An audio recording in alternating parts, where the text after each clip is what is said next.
licença para sentir, não ter receio de mostrar aquilo que alguém sente, até porque muitas vezes surge uma questão.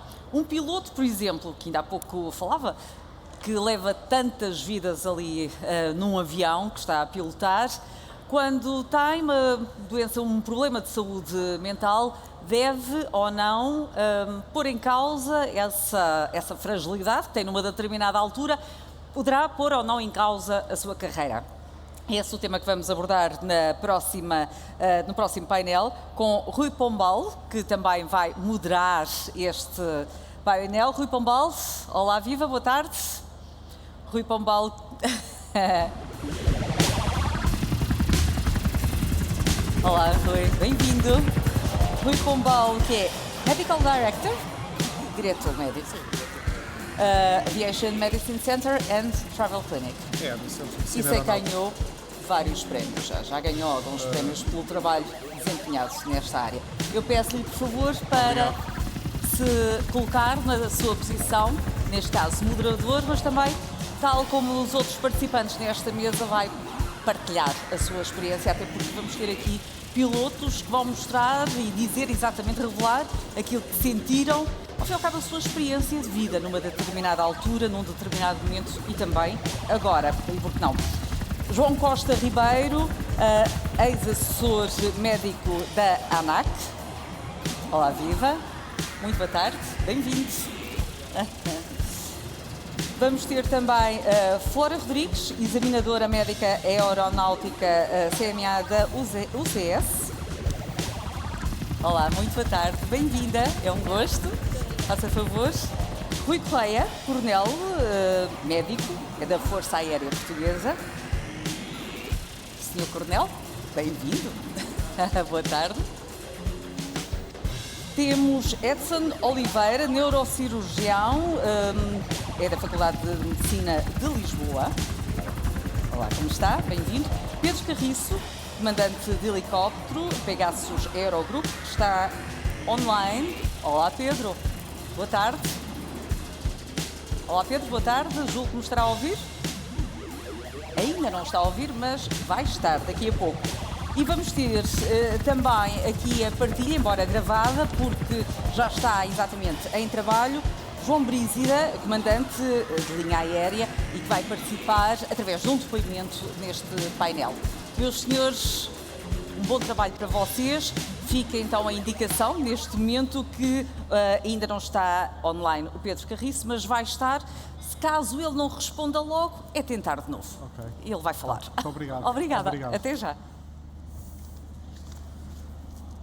Então, muito boa tarde a todos e gostava de vos dar as boas-vindas, no fundo, ao que é a segunda parte de uma tarde de temas médicos aeronáuticos organizada pela UCS, são a Unidade de Cuidados de Saúde do Grupo TAP, e já agora transmitir em nome da nossa Presidente, a doutora Anabela Jorge, as boas-vindas a este conjunto de painéis. Começou com a doutora Helena Palma, que abriu bem com um tema bastante candente, que tem a ver com a saúde mental e o pessoal navegante. Nós vamos falar de certificação e depois seguir-se-á também uma palestra muito interessante, o Dr. Paulo Magalhães Alves, que é o diretor médico da MEDER, um prestador de apoio de emergência médica aos aviões em voo e que vai dar insights muito interessantes também sobre esse aspecto das emergências médicas a bordo. No nosso painel, neste momento, temos, portanto, um conjunto de colegas distintos com os quais tenho tido o prazer de privar já há alguns anos. E começaria desde já, precisamente, pelo Dr. João Ribeiro. O Dr. João Ribeiro já foi Medical Assessor durante vários anos da ANAC, da Autoridade de Aviação Civil, faz parte também dos corpos diretivos da Sociedade de Medicina Aeroespacial e, tendo em conta a sua experiência, eu começava já por perguntar o que é que se alterou nos últimos anos no panorama da certificação médica. É a mesma coisa certificar medicamente um piloto, dá-lo como apto ou inapto, agora, em relação ao que era, se calhar, há 20 anos atrás, e, a propósito disso, falar-nos um pouco qual é o espírito do regulamento EASA que nos rege a todos, não é? Médicos aeronáuticos, pilotos, controladores de tráfego aéreo e tripulantes de cabine. Muito obrigado pelo amável convite da organização deste evento. Um especial agradecimento ao Dr. Rui Pombal por ter a gentileza de me convidar para estar aqui presente. Esta é a questão pertinente e que talvez interesse à maioria dos pilotos. Nos últimos 20 anos nós atravessámos duas fases grandes, portanto, duas fases principais. A primeira era a aplicação para o nosso direito português de umas regras, as célebres regras do JARS. Posteriormente, entra em vigor, a partir de 2013, mais concretamente a 8 de abril de 2013, nunca mais me esqueço da data, em que passa o regulamento europeu a ser a própria lei. Ora bem, o que é que há aqui de diferente? As diferenças são relativamente pouco perceptíveis, se o quisermos. Enquanto numa primeira fase nós estávamos preocupados com a verificação da compliance, o que estava escrito no texto, o que estava escrito no decreto-lei era para ser cumprido. Numa segunda fase, quando entra em vigor a regulamentação europeia, temos a permissão e temos a possibilidade de introduzirmos, e fizemos isso de uma forma extremamente discreta para a comunidade, que era o risk assessment. Portanto, passámos a deixar não só a verificação da compliance e verificarmos caso por caso em termos de risco. Um exemplo prático para todos perceberem que assim é mais fácil. No tempo de implementação JAR, quem tivesse uma cirurgia oftalmológica estava inapto. O infarto de miocárdio, o infarto agudo de miocárdio era quase uma condenação.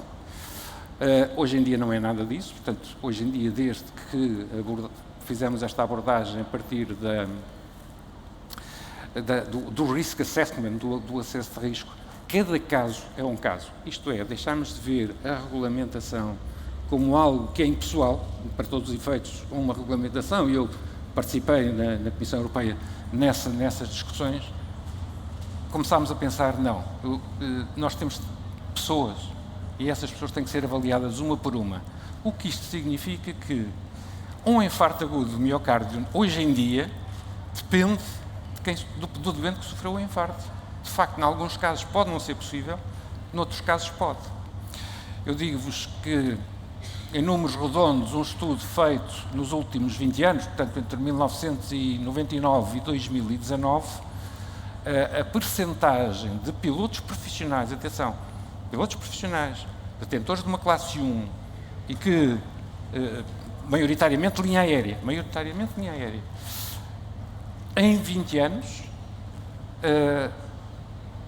era cerca de 1 a 2 por ano que perdiam a chamada licença, perdiam o certificado médico. Curiosamente, e uma análise que nós temos que fazer de uma forma sistemática, em todos os casos que nós revemos, não houve qualquer caso de contestação, e eu digo isto porque vou-vos explicar a seguir porque é que não existiu isso, e que nos dá uma perspectiva que talvez seja um bocadinho surpreendente. Cerca de 65% dos casos que foram declarados como incapazes de poderem voar definitivamente, deveu-se a patologia, como eu costumo dizer a brincar, e perdoam-me, do pescoço para cima. Isto é, desde a patologia tumoral, quer seja primária, quer seja metastática, secundária, patologia cerebrovascular, toda essa panóplia foi, sem dúvida, base para essa definição de inaptidão definitiva.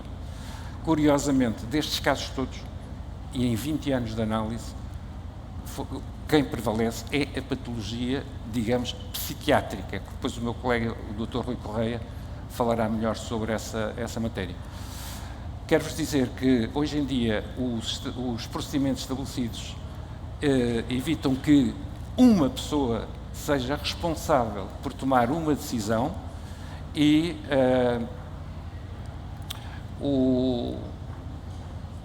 os patamares que existem são patamares de avaliação desde o examinador médico aeronáutico, Centro de Medicina Aeronáutica, por um procedimento de revisão primária, que é feito junto à autoridade de uma forma simples, procedimento de revisão secundária, que é feito de uma forma anónima, num painel de experts recortado no Colégio da Especialidade da Competência de Medicina Aeronáutica, e, finalmente, uma junta médica onde o próprio candidato, o próprio piloto, poderá fazer-se representar por um médico que entenda. João, então quer dizer que, de certa maneira, o espírito do regulamento evoluiu, talvez de uma perspectiva mais de vamos ver como é que podemos impedir este piloto de voar, mais no sentido de vamos ver como é que podemos fazer com que este piloto específico, individualmente falando, possa voar e em que condições isso será possível. Exatamente. Estarei a ver bem? É exatamente isso. A perspectiva é essa. Portanto, segurança acima de tudo. Portanto, não há aqui margens para qualquer dúvida do ponto de vista de segurança, quer para piloto, quer para o próprio piloto, que foi afetado, como qualquer um de nós pode ser afetado por uma doença qualquer, quer para terceiros, como é óbvio. Ok. Uma das coisas que foi, deixa-me só fazer aqui um remark, claro, que é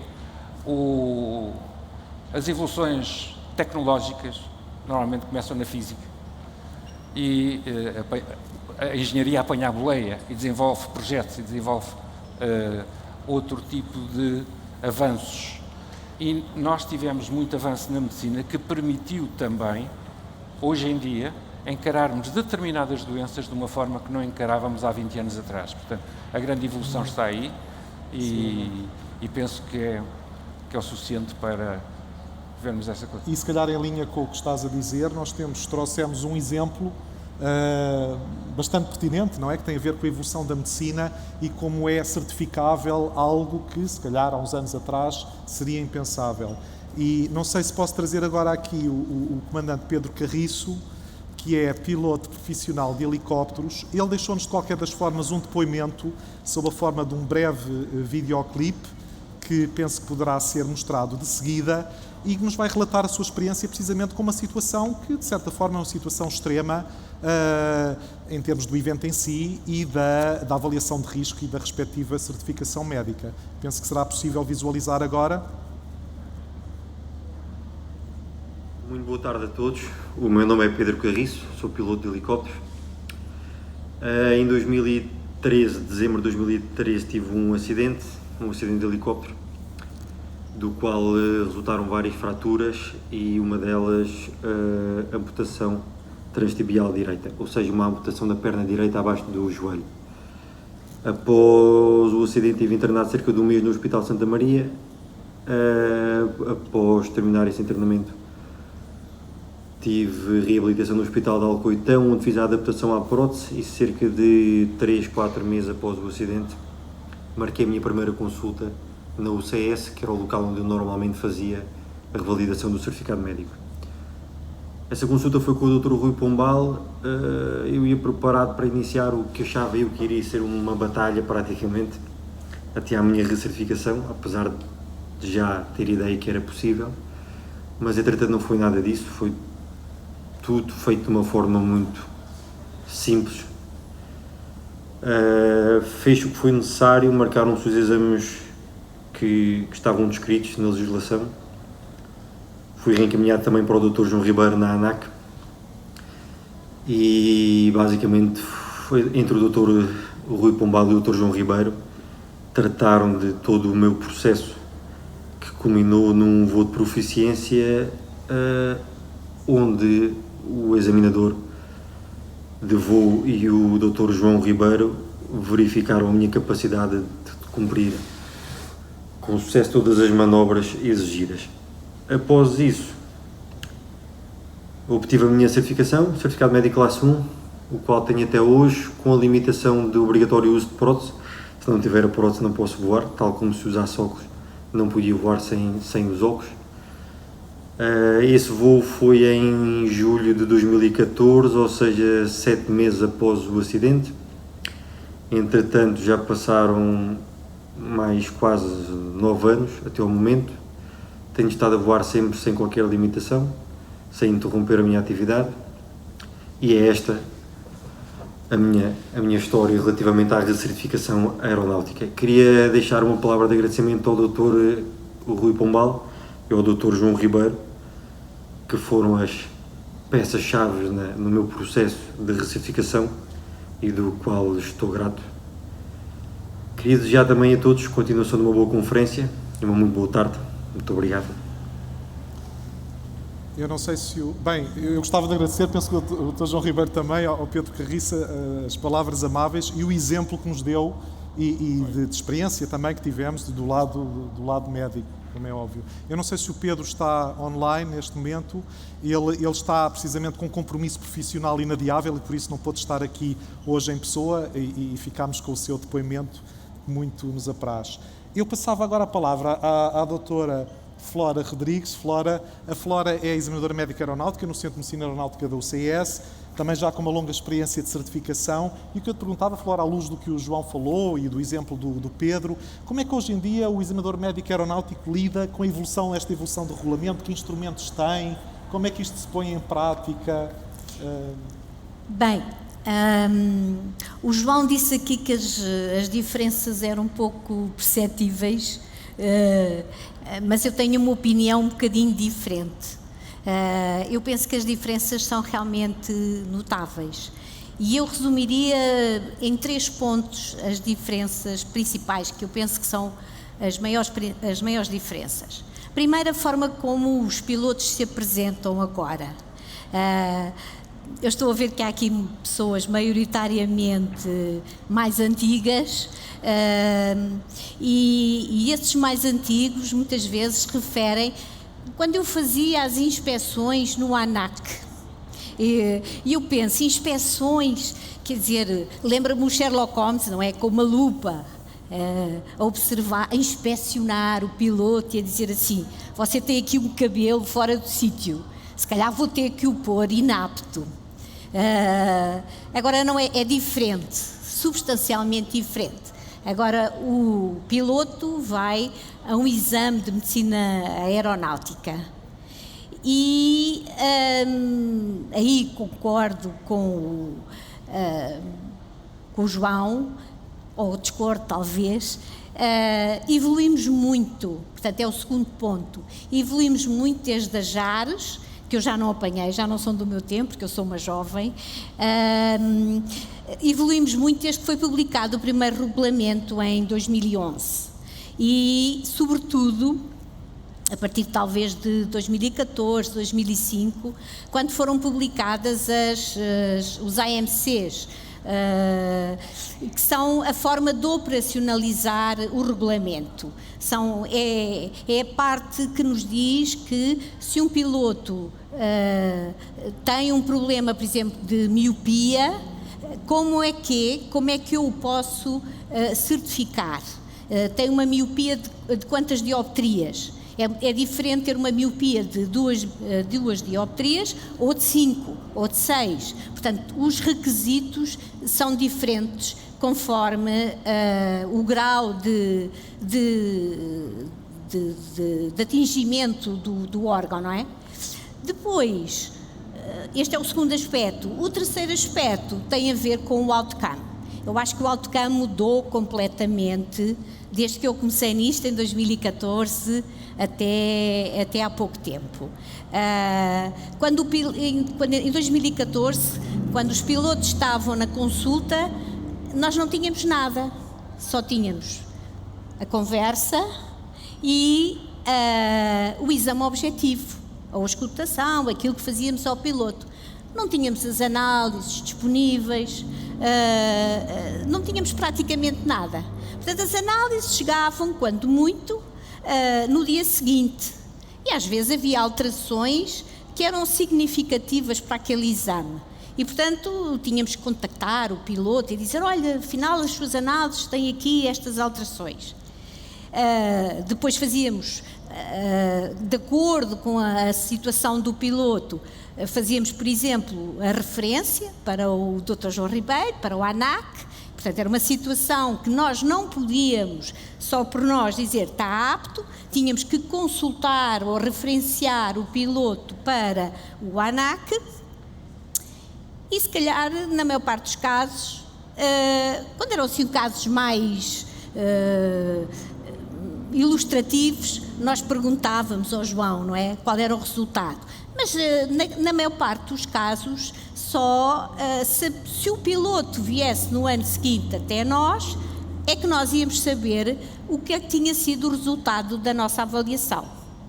E também pela parte do piloto, também, quando as coisas eram transferidas para o ANAC, só 15 dias depois, se calhar uma semana depois, é que ia buscar o seu certificado e via qual tinha sido o resultado daquela avaliação. Hoje, quando o piloto está connosco, nós temos o resultado das análises, dos exames complementares e, na maior parte dos casos, quando sai do Centro de Medicina Aeronáutica, já leva consigo o seu certificado médico, a não ser os casos que realmente não são lineares, mas mais de 90% dos casos leva o seu certificado médico. Portanto, ó João, são diferenças significativas.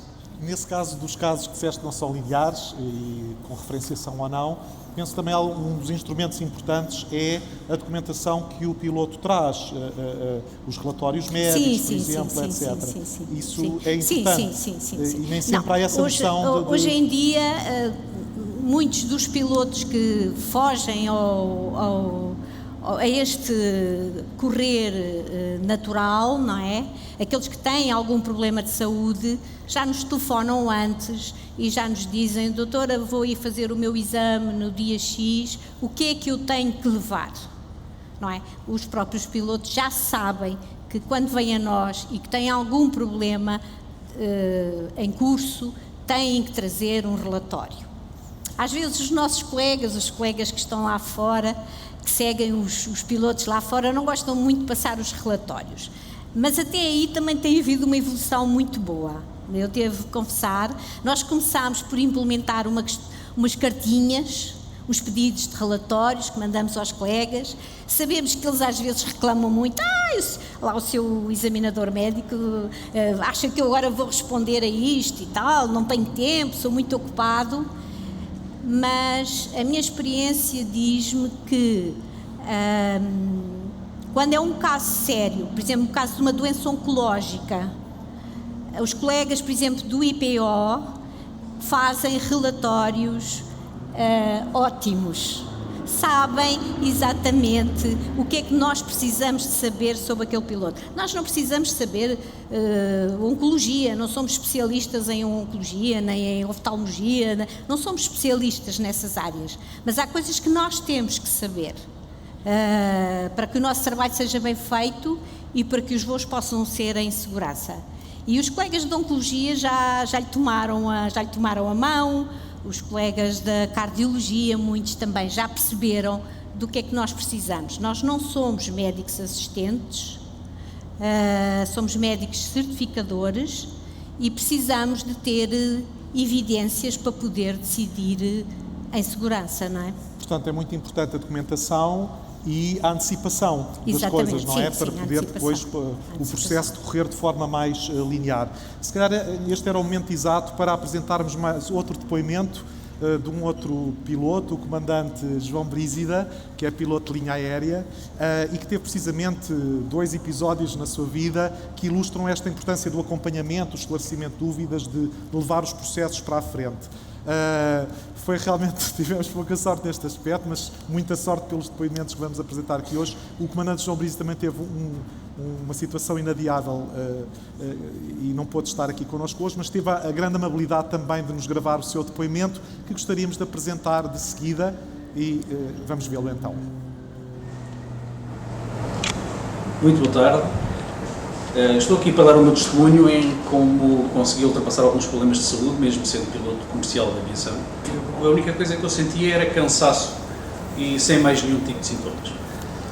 Como tal, em 2009 fiz as tais análises, onde foi diagnosticada a leucemia e que foi tratada no Hospital dos Capuchos durante um ano a fazer quimioterapia. Durante esse ano fiquei de baixa, sem poder voar, por isso.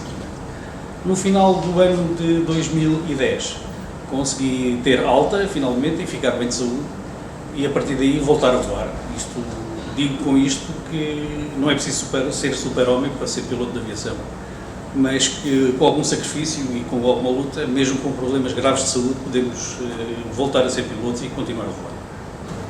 Entretanto, também posso dar o meu testemunho em relação aos tratamentos que tive e a maneira como consegui superar a doença até agora. E o testemunho foi enfrentar a doença com uma força de vontade que só podia ser aquela, não podia ser outra. Enfrenta uma doença grave como a leucemia, também tendo em mente que tinha uma filha pequena e que tinha que lutar pela vida para conseguir que ela crescesse e que eu pudesse acompanhar. E felizmente correu bem, não só a terapia deu o seu resultado positivo, como eu consegui fisicamente e psicologicamente encarar o problema e ultrapassar o problema com sucesso. Para além da leucemia, ter voltado a voar e se calhar também fruto da idade que vai avançando e não perdoa, foi em análises que fiz para a minha obtenção de licença médica para voar, diabetes, e diabetes esses que tiveram que ser acompanhados a nível médico, não é óbvio, com medicação, que são regularmente vistos os valores e que estão a ser acompanhados tanto no CS como a nível particular. E com a devida medicação, os valores estão normais e não é impeditivo de continuar a voar. E continuo na minha vida normal a voar neste momento até na TAP Express, todos os dias, com passageiros a bordo e sem problemas. Inicialmente, tanto uma como a outra, a reação foi de negação, mas com o acompanhamento e com alguma força de vontade, acho que vale a pena expormos sempre a nossa situação às pessoas que nos acompanham, e que, tanto médicos como até nos exames que fazemos, e confiar que podemos ultrapassar o problema e que não vai ser limitação para exercermos a nossa profissão.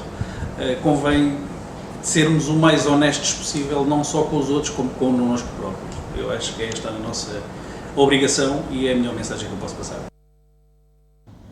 Muito obrigado ao Comandante João Brísida, que espero que nos possa ver a posteriori, em diferido.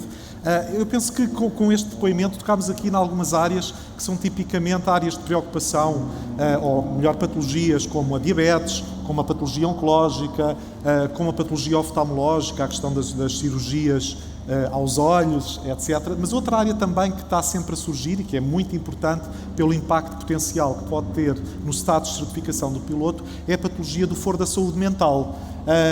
E por isso perguntava ao Dr. Rui Correia, também ex-Medical Assessor da ANAC, é psiquiatra e psiquiatra aeronáutico especificamente também, e também membro dos corpos diretivos da Sociedade Portuguesa de Medicina Aeroespacial. Perguntava-te, Rui, o que é que tens a dizer sobre os mitos da tua experiência que há em relação a estas questões? Por exemplo, o piloto que tem depressão, o piloto que passa por uma situação de perturbação de ansiedade, tem que deixar de voar, acabou-se a vida profissional dele. Como é que é isso hoje em dia? Muito obrigado pelo convite.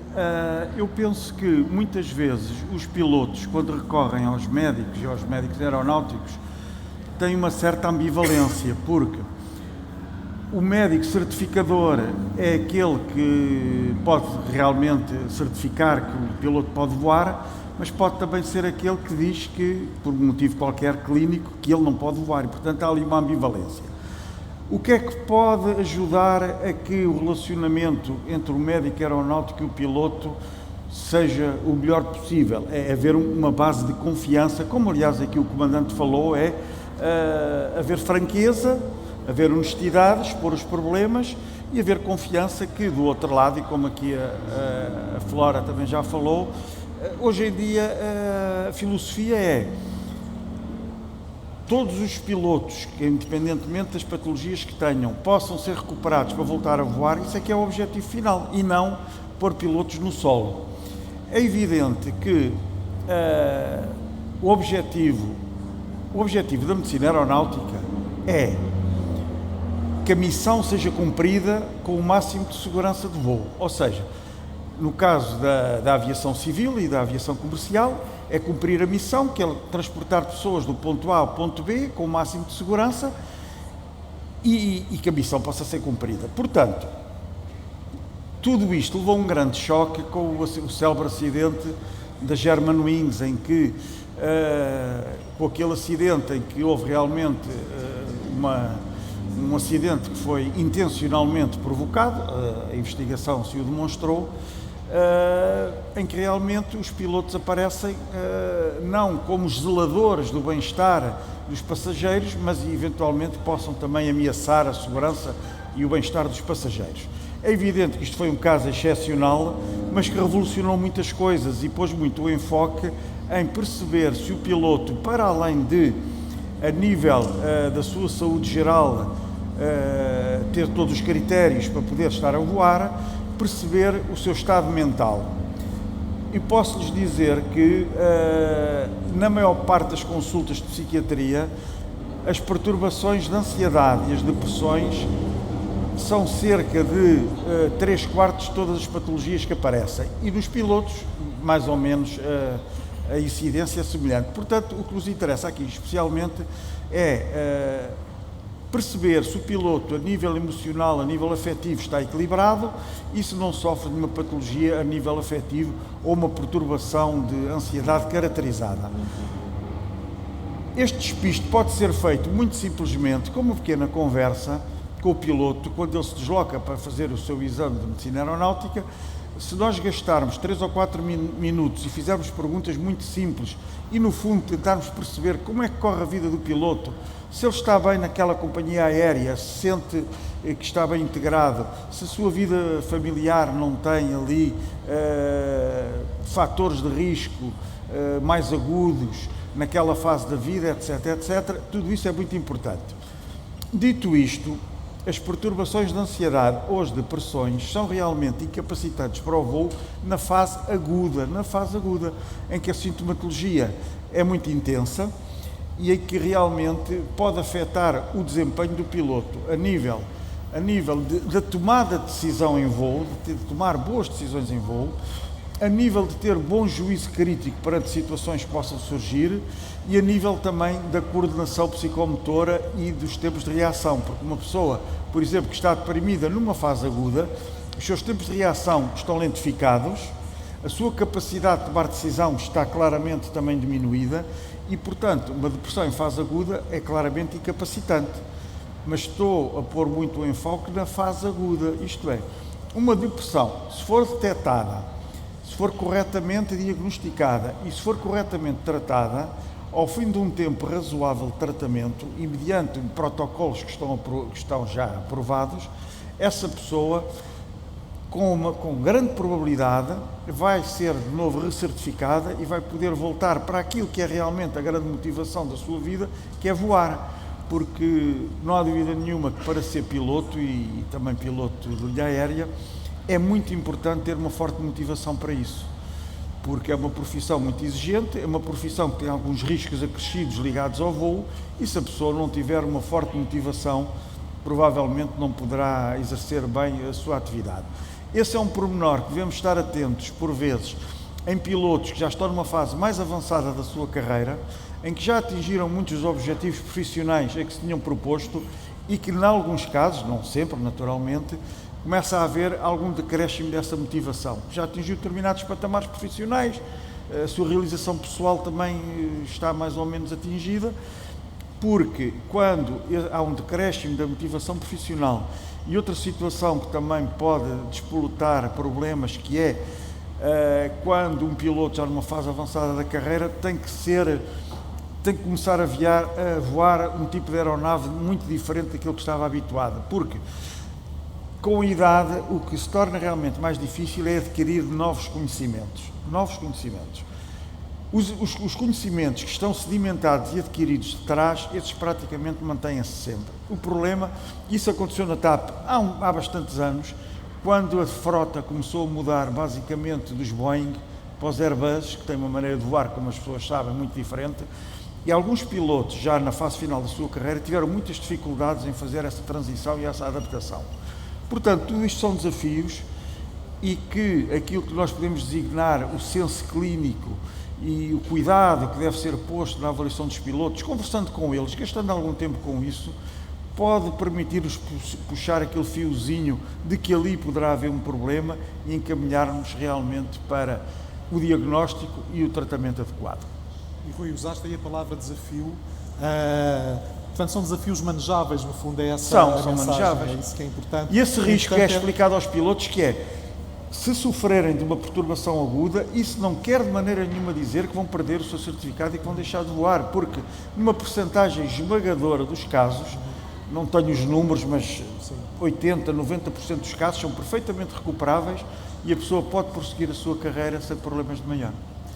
E pegando então no termo desafio e na questão da saúde mental, eu fazia agora um salto além da estratosfera para a parte espacial, que vai adquirir cada vez mais importância, seguramente, nas próximas décadas, e ia perguntar ao Dr. Edson Oliveira, que além de ser neurocirurgião é responsável pelo Centro de Estudos de Medicina Aeroespacial da Faculdade de Medicina de Lisboa,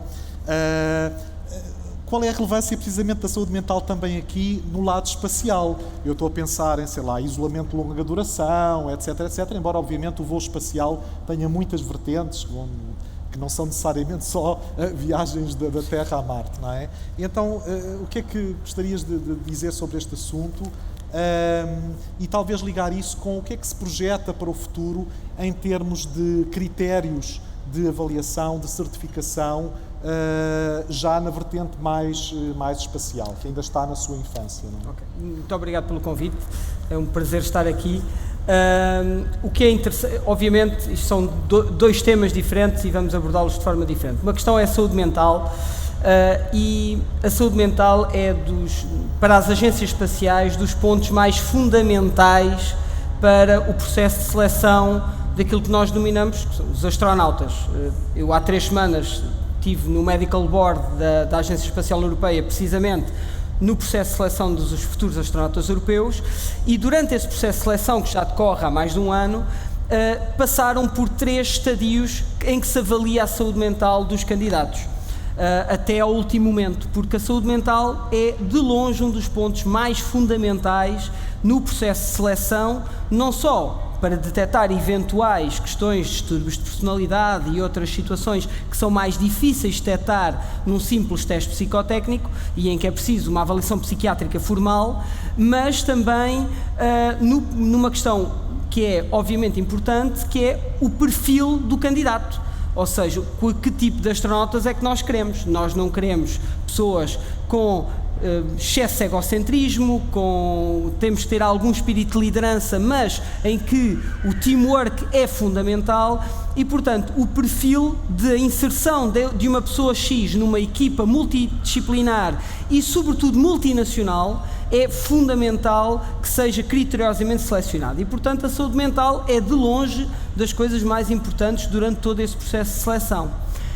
Daí advém, para além dos critérios de seleção para selecionar qualquer astronauta a nível mundial, há também depois, mesmo depois da seleção, o momento em que eles são colocados num local a 400 km de altitude e em que não se pode sair cá para fora e abrir a janela. E isso também é extremamente relevante porque, independentemente de uma viagem de avião, a viagem de avião tem uma durabilidade limitada, apesar de ser num ambiente minimamente claustrofóbico. Quando estamos na Estação Espacial Internacional, estamos lá dias e dias e dias e dias, e em que não podemos sair e podemos no máximo passear entre módulos, e se para vocês terem uma ideia, o tamanho da Estação Espacial é à volta como se fosse um apartamento, um T4, digamos assim, de grosso modo. E, portanto, do ponto de vista de saúde mental, isto é e não estamos a falar, obviamente, de voos interplanetários, em que isso incorre numa complexidade do ponto de vista de saúde mental maior, porque há aqui um ponto importante. Os astronautas olham para fora, olham pela cúpula e veem casa, veem o planeta Terra, veem o sítio de onde eles vêm. Se esperarem um bocadinho, a Terra anda à roda, portanto eles conseguem ver o país. E isso, do ponto de vista de saúde mental, é extremamente importante. Quando estamos a falar de uma viagem a Marte, a Terra passa a ser um pontinho que é uma estrela igual às outras todas. E essa situação de a ausência propriamente até física do espaço de onde eles vêm, também incorre numa questão importante de saúde mental. E nos critérios de seleção de uma futura tripulação a Marte, há outros critérios, além de um voo espacial de longa duração em órbita, que tem que ser acautelado. Nomeadamente, a forma da relação médico-doente. Porque não esqueçamos que, hoje em dia, um astronauta tem um problema, liga cá para baixo rapidamente, tem uma videochamada direta com o seu médico, com o denominado Flight Surgeon. Caso vá a caminho de Marte, estamos a falar de um delay de 20 minutos de comunicação para cada lado. E isso também tem uma exigência extremamente elevada. E uma das coisas que se fala até do ponto de vista de saúde mental nestas questões é: e se acontece algo terrível à família dessa pessoa que vai a caminho de Marte? Como é que se dá uma notícia da morte de um filho, da morte de um pai, da morte de uma mãe, ou algo grave, uma doença grave da mulher, do marido, etc. Porque, independentemente de tudo, o estar em órbita a 400 km de altitude é completamente do que está a milhares de quilómetros a caminho de um planeta distante que vai demorar 1 ano a lá chegar e 1 ano a voltar. E, portanto, os critérios de saúde mental são fundamentais no que diz respeito a viagens espaciais, com se calhar um valor ainda acrescido relativamente à aviação dita civil ou até militar. Outra questão muito importante é os critérios de quais é que são os critérios para a pessoa poder voar ou não no espaço. Isso obviamente tem mudado muito com a privatização do espaço, com o turismo espacial, em que obviamente os chamados astronautas de carreira são criteriosamente selecionados nos vários sistemas fisiológicos, mas os chamados turistas espaciais, ou eventualmente aquilo que se chamam os astronautas, que são astronautas simplesmente não de carreira, naturalmente que a situação, sobretudo em voos de curta duração, não tem que se ter aquele critério do ponto de vista fisiológico do mesmo astronauta de carreira. E, nomeadamente, vamos falar, sobretudo estamos a falar de pessoas mais velhas que têm diabetes, que têm hipertensão, que têm dislipidémia, e nestes últimos tempos temos vindo a descobrir, através das agências espaciais, sobretudo privadas, das chamadas empresas privadas de exploração espacial, o que é que tem sido enviar pessoas com 60, 70 anos que têm patologias de base e o que é que lhes acontece. Porque nós estamos a entrar num campo completamente obscuro, porque os astronautas são criteriosamente selecionados até agora e têm o mínimo de doenças possíveis. Portanto, os critérios daquilo que será a admissão a ir ao espaço irão mudar nos próximos anos, sim.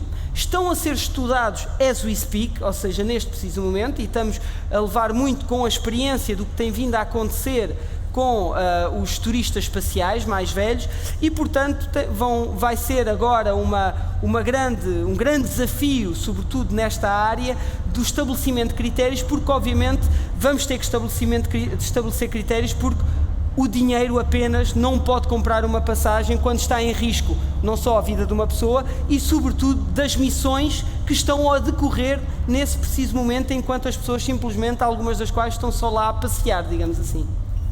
E seguramente também uma das questões que se coloca nas viagens espaciais de longa duração são as questões de aprovisionamento, o que se vai levar em termos de equipamento médico, sim, de medicamentos, etc. E estamos quase a chegar ao final do nosso tempo, mas gostava só de tocar aqui neste ponto dos medicamentos, porque tanto na parte espacial como na parte aeronáutica mais geral são sempre alvo de vários mitos e algumas ideias falsas. Bem, uma coisa é certa, infelizmente, para todos nós, pilotos e médicos aeronáuticos, é que de facto não existe a chamada lista mágica dos medicamentos permitidos, uma coisa que nos perguntam muitas vezes. Eu estou aqui a olhar para o João Ribeiro, seguramente também te perguntaram muitas vezes, pode-me dar uma lista dos medicamentos que eu posso usar ou não? Querias comentar esta... A única lista oficial dessa medicação, a melhor, há duas, uma que é da NATO, militar, 100% militar, que tiveram esse trabalho, e uma iniciativa da UCS que fez através do Rui Pombal, que fez um apanhado, neste caso dirigido para controladores de tráfego aéreo, e que vinha na linha da implementação de um regulamento europeu. Portanto, são as únicas listas que eu conheço. E como o Dr. Rui Correia disse, nós não medicamos, nós não tratamos os doentes. Em fase aguda tudo é válido, na fase crónica e a tomar medicação também não é impossível. E para isso é que nós lá estamos, é para precisamente discutir, estudar e decidir se aquele piloto com uma determinada doença pode ou não continuar a manter aquela medicação e quais são os efeitos secundários. É uma área extremamente cinzenta, não é fácil decidir isto. Isto requer-nos e requereu-nos, eu agora já estou reformado, portanto não estou já no exercício, mas requeria-nos um tempo imenso a estudar estas coisas, porque, como vocês sabem, nós não somos especialistas e temos que confiar depois de quem sabe destas matérias. E para vocês terem noção, nas autoridades nós tivemos esse princípio desde há 20 anos para cá. Quando nós temos dúvidas, perguntamos aos outros países todos o que é que fazem, o que é que não fazem. Portanto, isso é uma das coisas que é da nossa rotina. Portanto, no fundo, estás a tocar na questão da comunicação, que é essencial Comunicação entre é os médicos aeronáuticos, as autoridades, e entre os pilotos e os médicos aeronáuticos, para esclarecer as suas dúvidas, porque as dúvidas, a regra geral, eu diria 90% dos casos, só têm uma resposta individual, não têm, são geralmente pessoais e intransmissíveis. É mesmo. E, no fundo, fazemos todos parte do mesmo sistema, com o mesmo objetivo de segurança, porque, na verdade, a segurança do sistema aeronáutico é igual à segurança do piloto, quer dizer, elas são intermutáveis. Para se garantir uma, tem que se garantir outra, e, portanto, a garantia do saúde do piloto é também a garantia do sistema aeronáutico. São critérios que vão, eu diria, à par. Penso que estou a ver-vos todos a assinar que sim, tanto na parte aeronáutica pura como na parte espacial. A Flora, querias dizer... Só gostava de dizer sobre este assunto que realmente, em caso de dúvida, perguntem, mandem um mail, telefone às vezes não é fácil, mas mandem um mail, nós fazemos sempre os possíveis por responder e até aconselhar, porque tal como o comandante Brígida disse, ser piloto não é ser super-homem. Os pilotos, tal como os médicos, também têm hipertensão, também têm diabetes, e estas doenças são doenças silenciosas que precisam de ser tratadas, e é melhor tratá-las com os medicamentos que são aprovados e continuar a voar em segurança do que não tomar e a doença progredir e depois haver um evento que infelizmente nos dias de hoje é o mais frequente, não é? São os eventos cardiovasculares, não é? Que esses a sua implementação é insidiosa, mas depois quando acontecem são... Aí o problema é maior, portanto a importância da comunicação incapacitação e da súbita. Exatamente. Incapacitação súbita, que é a palavra mágica. Pronto, e com a palavra mágica talvez encerremos da melhor forma. Muito obrigado por terem estado connosco este bocadinho e pronto, é isso, é a comunicação, acho que será a palavra mágica com que vamos encerrar este painel. Muito obrigado a todos.